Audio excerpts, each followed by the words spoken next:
Hey, good day, everyone.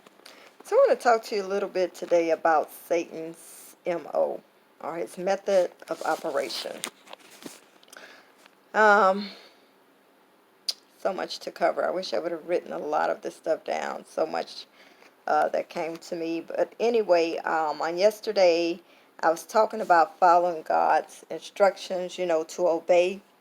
So, some of what I'm talking about today will tie into that. But again, I want to talk today about Satan's MO, or Satan's method of operation.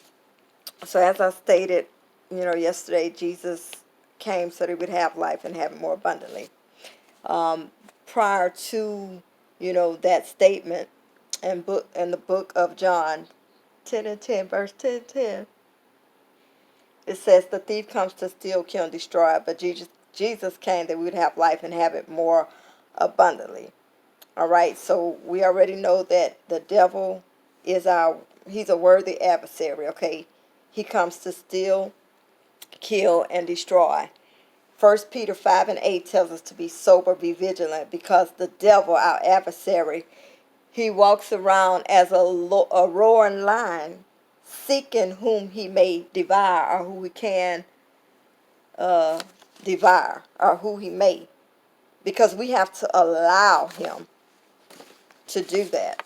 Okay, we have to give him our will or access to us in order for him to do that. He's seeking who he may devour. So one of the things, and I was thinking about how Satan operates. I was wondering, like, how many countries are on this earth? Because I know there are a lot of countries. And so when I looked that up, I saw that there are 195 nations. And then I looked up the population, and that was estimated to be about 7.8 billion people on the earth. The reason why I wanted to look that information up is because, again, we think about just we're a lot of times we're only concerned about our little corner of the world or where we live. But we forget it's a vast world out there. Population, again, is about 7.8 billion people on the face of the earth, 195 nations. A lot of times we just think about where we live. But we have to esteem others higher than ourselves. We have to love our neighbor as ourselves, and do unto others as we would have them do unto us. Again, I'm just trying to paint a big picture here to you guys, because we need to be cognizant of how the devil operates, and to know that we wrestle not against flesh and blood, but against principalities, powers, principles, evil rulers, wickedness. I'm not saying it all right, but in Ephesians it tells us that we wrestle not against flesh and blood, but it's a spiritual warfare that we are in. But I wanted to bring out the number of nations on this earth and the number of people that's populating the earth, so we can get kingdom minded and see that there's a work for us to do, and to be aware of how the devil operates. When I think about race, and as someone else said, it's not black or white. We're the human race, but because Satan has allowed, not Satan, um, with the the strife, I would call it, between black and white people that's been going on for years, decades.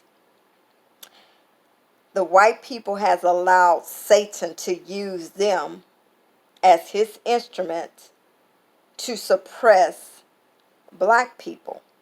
Okay, this has been going on for decades, but until people see that, and when I say people, black and whites alike, In order for Satan to use you, you have to give him access. And in the process of doing that, he is devouring you. Okay? What the white, and I'll say, because we call it race issues, that's the way man call it. Okay, so just to keep it standard how we look at it, because that's how we have always looked at it. The white race has allowed Satan to put in their mind that they are the superior race. He's incited fear. So when you look at the things that's been going on for years, and thank God for the technology, because now the whole world can see it. Things can't be hidden like they used to sweep a lot of stuff under the rug. Thank God for the cameras. Thank God for things being released. But what people, and I say people because again, the devil is against the human race. Until people recognize his MO, they're going to stay in bondage and allow themselves to be utilized him, whether you're white or black or whatever nationality. If you allow yourself to be used by Satan, he will use you and he will devour you. But people are not getting the big picture. They think that they're on top of the world and not seeing how they're being played by Satan. Again, when it comes to race relations, and that's why it's an ongoing thing, because it's going from generation to generation until someone with some sense in that generation will break free from the bondage that Satan has, that's been planted in their head, that they are the superior race, or not just with race, just with anything. Satan has planted. When it comes to self, we are our worst enemies. So we want something to make ourselves feel good about ourselves, whether it comes to race or your profession or your gender. So even on top of the race thing, we have this gender strife, this going on. I don't know if you guys realize, not just with the black and white thing that Satan has caused, but also with the gender. I remember, the feminist movement. I don't go along with it. I don't agree with everything. So for women, it's like God has an order. God, the man, then the woman, then the children, right? That's how it should be in the families.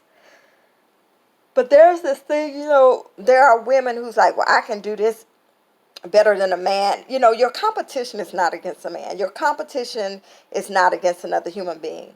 I'm my own competitor because nobody can beat me being me. So I can't, that's why the Bible talks about don't compare yourselves, to others. Because we all are unique and have a particular vocation in which we were called. We have to know what God has called us to do. And that's when people get into trouble, because they're trying to compete with others. And this again, everything comes to self glorification. This is Satan's MO, because he knows how vain we are. And I hate the thing, like I said, the black and white thing, that's of the devil. The male and female thing, that's of the devil. You guys don't see, it's like there's a competition, and as long as, because you hear women say that you got to play the game. And I remember one time the women were separated from the men at church, and like the men met together and the women. And I remember this, she was one of the mothers of the church. Anyway, and I remember saying, you have to bribe the man. That is not of God. God never told us to bribe. And I want to bring this out because that's the problem with women. Women will use their womanly ways to seduce a man, um, or to get what they want. That is ungodly. But this is what's taught. This is what women do. Um, you can look at certain females and know somebody trained them how to lure a man or to get what they want from a man. And I'm saying all that because I remember growing up in high school, just certain things. I mean, I've never been that type of girl to wear something to try to entice somebody. I didn't dress for a man. I wore things that I liked, not to try to, you know, capture someone's attention or to seduce someone. And in my travels lately, I see a lot of women, young and old alike. Just a few weeks ago, I saw these females and the clothes they had on, you can tell they had no undergarments. I'm like, this is repulsive. It's downright nasty to me, but they think that's sexy, and that's what men, men like. So they dress for men. To me, they women of the street. That's what they look like to me. I don't care. Um, it's whorish to me. I'm just going to be honest. I never was one to dress like I said to get a man. I wasn't taught that, and it doesn't make me better than anyone else. But what I'm saying is, a lot of women were taught by other women.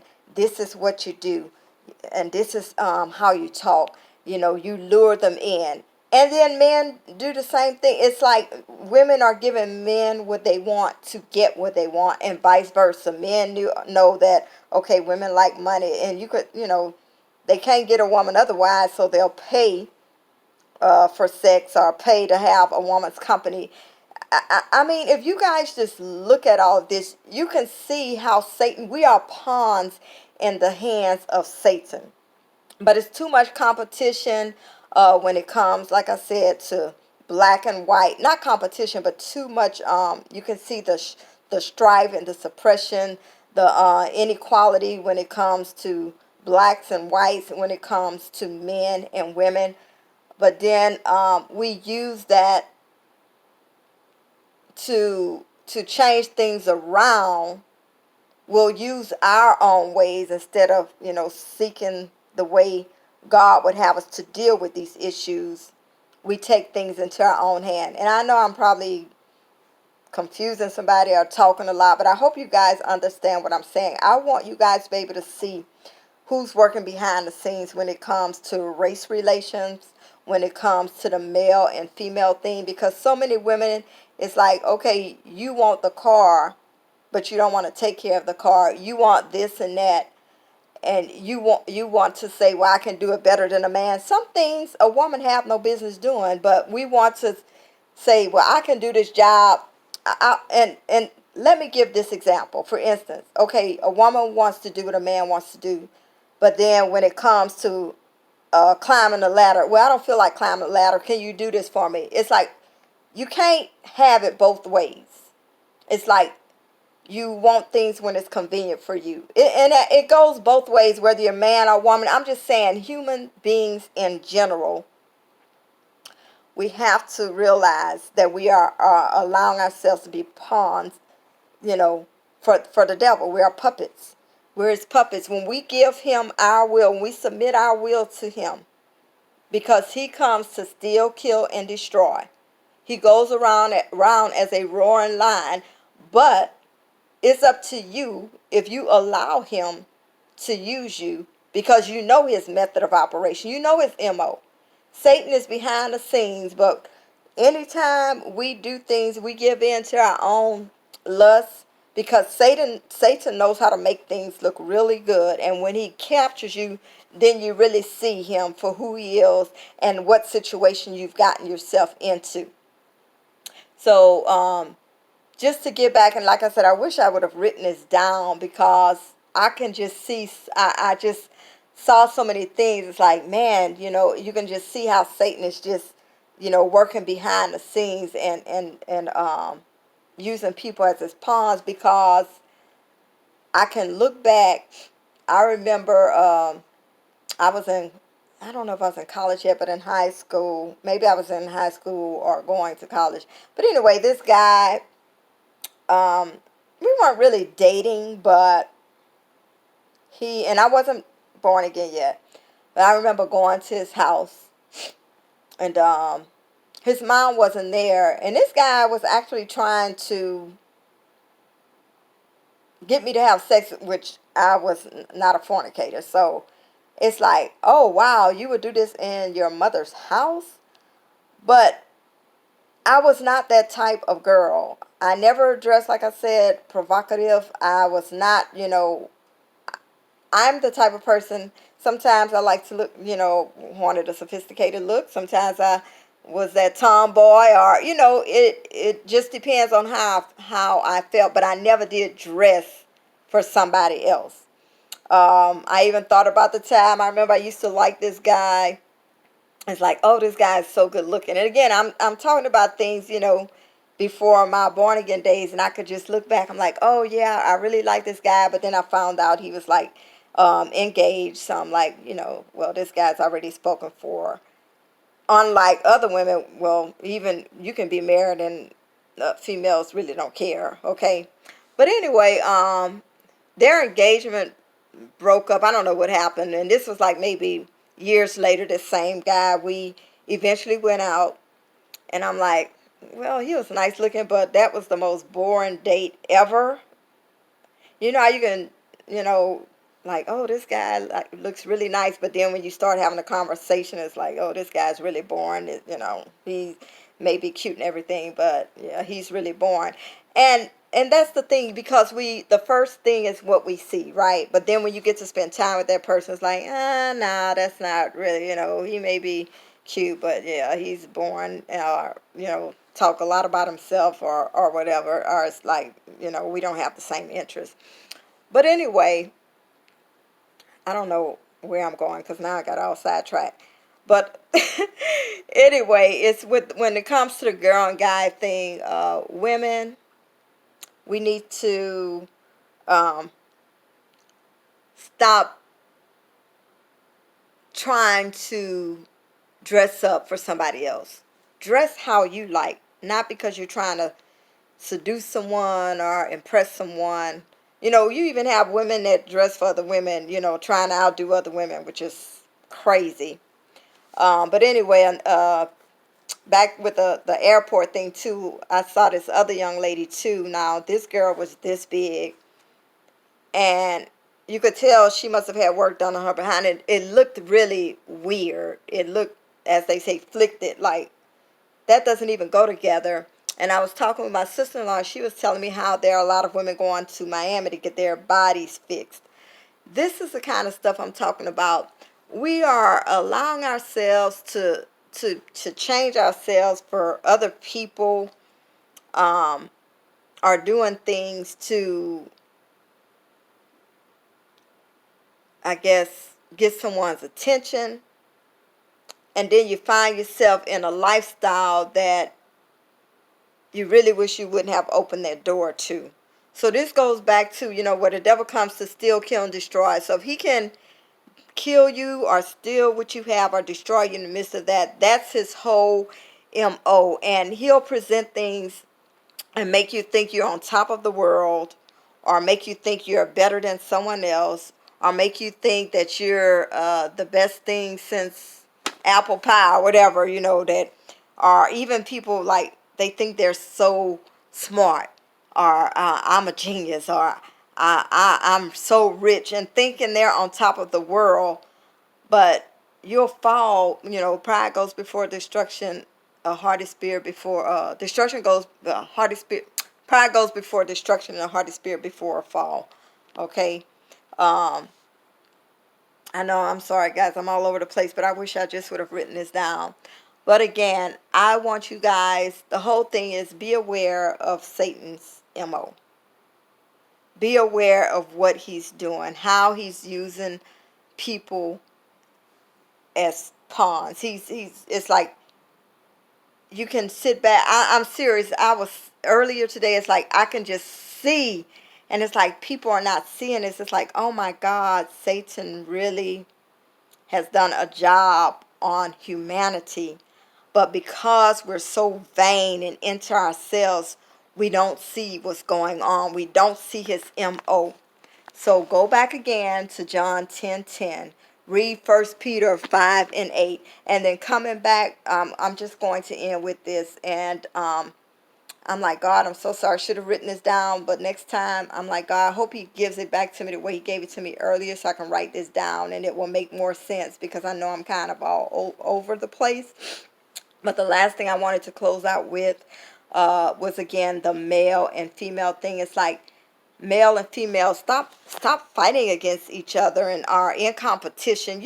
I hate that, because you hear the men say it too, and you hear the women. It's like, men's like, oh, these women, we gotta get over them, are we're going to use them for our own good. And then women look at it the same way. We're going to bribe these men, or we don't need these men. And it's like, you look at the craziness with this. It's like, you are not each other enemies. When people understand, by you putting your foot on my neck, we both are going to go down. But if we edify and help one another, be in a partnership, love one another how God meant, we can all go up together. Everybody can have enough. There's enough money for everybody to be happy in their families. But when the selfishness kick in, that's when there's a problem. But getting back with the man and woman, we need men to step up and be the man God has called you to do. And women, we need you to be the woman God has called you to be. And stop with this foolishness with using your womanly ways to get what you want from a man. And then man looking at women as if, men want their trophy wives, or you want to use women, sleeping around with women. And now it's both ways. It's like, a man can do it and it's okay. That's how society looks at it. But when a woman do it, then she's a whore. It's a whore on both sides. If you both promiscuous and fornicating, then God looks at you the same way. But the world doesn't. Men teach other men, oh, you the man, you got this woman here, you got this woman there. But and women, it's like, women that have you're running after other women's husbands, or you're just sleeping around. That's just wrong. Both sides is wrong. But anyway, again, I'm kind of probably all over the place, and I do apologize. And I should have written this down. I'll say that again. But I'm just going to close up with this. When God gives a man to do something, follow the instructions. And I want to close with Deborah in the book of Judges. I'm going to read verses 1 through 9 in the 4th chapter of Judges. God sent a man to do it, but the man didn't follow God's instructions. And the woman had to actually, tell him, you know what God sent you to do. Okay, we have to be in place. We have to follow instructions. So this last part is just going back to following the instructions. Do your part. So that way, when it's your time, you will be honored. It's not a black thing. It's not a white thing. It's not a man thing. It's not a woman thing. We are the human race. And we need to allow ourselves to be used by God and be aware of the methods of operations of the devil. His method of operation, he comes to steal, kill, and destroy. And we, as a human race, need to see what's going on and stop being selfish and vain and thinking we are all that. Because without God, we are nothing. So Satan knows that we are vain, and he uses that to lure us, because he knows people like power, people like money, people like to be hear their name, they like to be praised. So this is how you fall into those traps. And that's what he uses as his method of operation, because he knows how vain the human race is, and how they're power driven, power hungry, money hungry, promiscuous. Really, everything you see now is all about sex. So anyway, going to the book of Judges, 4th chapter. And the children of Israel again did evil in the sight of the Lord when Ehud was dead. And the Lord sold them into the hand of Jabin, king of Canaan, that reigned in Hazor, the captain of whose host was Sisera, which dwelt in Harosheth of the Gentiles. And the children of Israel cried unto the Lord, for he had 900 chariots of iron, and 20 years he mightily oppressed the children of Israel. And Deborah, a prophetess, the wife of Lapidoth, she judged Israel at that time. Okay? So before they had kings, Israel had judges, and that's a whole different story because they wanted to have kings like the other nations, but his people had judges. So at that time, Deborah the prophetess judged Israel, and she dwelt under the palm tree of Deborah between Ramah and Bethel and Mount Ephraim. And the children of Israel came up to her for judgment. And she sent and called Barak, the son of Abinoam, out of Kadesh Naphtali, and said unto him, Hath not the Lord God of Israel commanded, saying, Go and draw toward Mount Tabor, and take with you 10,000 men of the children of Naphtali and of the children of Zebulun? And I will draw unto you to the river Kishon Sisera, the captain of Jabin's army, with his chariots and his multitude, and I will deliver him into your hand. And Barak said unto her, If you will go with me, then I will go. But if you will not go with me, then I will not go. Now she was telling him, the Lord had told him that, but he wouldn't go unless she went with him. So he was a weak man. God told him to go, but he told her that he will not go unless she goes with him. And she said, I will surely go with you. Notwithstanding, the journey that you take shall not be for your honor, for the Lord shall sell Sisera into the hand of a woman. And Deborah arose and went with Barak to Kadesh. So she went with him, but he was supposed to go himself, and he would have the honor of killing that king. But when you read on, you will see that it was Jael, Haber's wife, who was honored for killing him because she took a nail and hammered it in his head. But just finish reading the chapter. But I read this to say this. The man was told to go. So instead of him getting the honor, he wouldn't go unless she went with him. So she said, okay, I'll go with you, but the honor is not going to be given to you. It wasn't given to Deborah, but it was given to a woman. And then what I thought about too, and I was reading this, is like, now some of these things are coming back. You know, we thought just having when I read Barack, people think you are rise, okay, because, all right, the first black president, nothing changed. This nation is still the same. It doesn't matter if you're the first. It's not about being the first. It's being in place and making a difference. Being in the place God called you to be. But we want to be the first woman. We want to be the first this. We want to be the first that. It goes back to self-glorification. Anyway, just read the book of Judges.